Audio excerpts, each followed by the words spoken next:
Good morning. நீங்கள் பார்க்கும்போது TVS star sports model பார்க்க போகிறோம். இது வந்து பார்த்தீங்கன்னா 2 வேரியண்ட் இருக்குது. இதில் வந்து பேசிக் மாடல் வந்து ஸ்டிக்கரிங் இல்லாமல் ப்ளைனாக வரும்.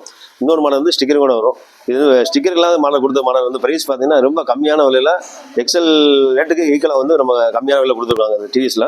இதோட ஃப்ரண்ட்டில் பார்த்தீங்கன்னா உங்களுக்கு வந்து டெலஸ்கோபிக் ஆயில் டேம் சஸ்பென்ஸ் இருக்கனால உங்களுக்கு மேடு பலத்தை போகும்போது சஸ்பென்ஸ் நல்லாயிருக்கும் உங்களுக்கு. இதில் போக வந்து பார்த்தீங்கன்னா 7 இன்ச் டியூப் இது 7 இன்ச் அலாவில் கொடுத்துருக்காங்க. இதில் வந்து பார்த்தீங்கன்னா ஹெட்லைட் பார்த்தீங்கன்னா உங்களுக்கு வந்து டிஆர்எல் கொடுத்துருக்காங்க.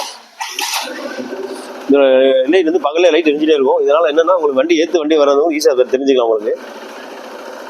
முன்னாடி டிஸ்பிளேல பார்த்தீங்கன்னா உங்களுக்கு வந்து எக்கனாமி பவர் கொடுத்துருப்பாங்க. எக்கனாமி போனீங்கன்னா மைலேஜ் எல்லாம் கிடைக்கும். பவரில் போனீங்கன்னா உங்களுக்கு வந்து பிக்கப் நல்லா அதிகமாக அருமையாக இருக்கும் உங்களுக்கு. இதோட டேங்க் கெப்பாசிட்டி பார்த்தீங்கன்னா 12 லிட்டர் கெப்பாசிட்டி 10 லிட்டர் கெப்பாசிட்டி கொடுத்துருக்காங்க.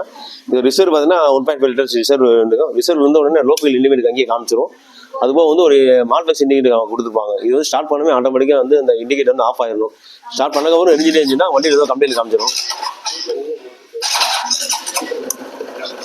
இந்த மாதிரி ஆஃப் ஆயிடுச்சு அப்படின்னா வண்டி ஏதோ ஃபால்ட் இல்லைன்னு தெரிஞ்சுக்கலாம். சப்போஸ் திரும்ப ஸ்டார்ட் பண்ணவும் எரிஞ்சிட்டே இருந்துச்சுன்னா வண்டி ஏதோ கம்ப்ளைண்ட் காமிச்சிடும் உங்களுக்கு. இதோட கிரவுண்ட் கிளியரன்ஸ் பார்த்தீங்கன்னா வெறும் 175 mm தான் இருக்கும். அதனால் உங்களுக்கு வந்து ஸ்பீட் பிரேக் போது இன்ஜின் நல்லா இன்ஜின் தட்டாது. இதோட வீல் பேஸ் பார்த்தீங்கன்னா உங்களுக்கு வந்து 1236 mm உங்களுக்கு வந்து வண்டியில் போயிட்டு போது கட் பண்ணி திரும்பதுக்கு ஈஸியாக இருக்கும் உங்களுக்கு.